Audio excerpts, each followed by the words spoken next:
ఎర్ర భాస్కర్ B2841 రాష్ట్ర ఉపాధ్యక్షులు నిన్న విజయవాడలో జరిగిన పవర్ జేఏసీ రాష్ట్రంలో ఉన్న కాంట్రాక్ట్ సంఘాలన్నిటితోటి మీటింగ్ జరిగింది. గత నెల 25వ తారీఖు విద్యుత్ యాజమాన్యానికి నోటీస్ ఇవ్వడం జరిగింది. ఈ నోటీసులో రాష్ట్రంలో ఉన్న పర్మనెంట్ సంఘాల కార్మికులు కాంట్రాక్ట్ కార్మికులతో ఈ నోటీస్ ఇవ్వడం జరిగింది.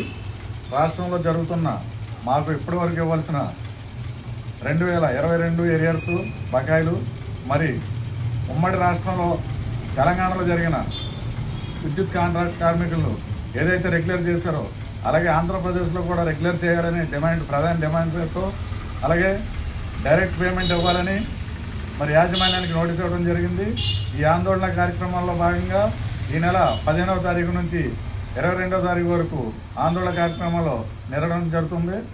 ఈ కార్యక్రమాల్లో అన్నిటిలో రాష్ట్రంలో ఉన్న కాంట్రాక్ట్ కార్మికులు పర్మనెంట్ సంఘాలు అందరూ కూడా పాల్గొనాలని పిలుపునివ్వడం జరిగింది.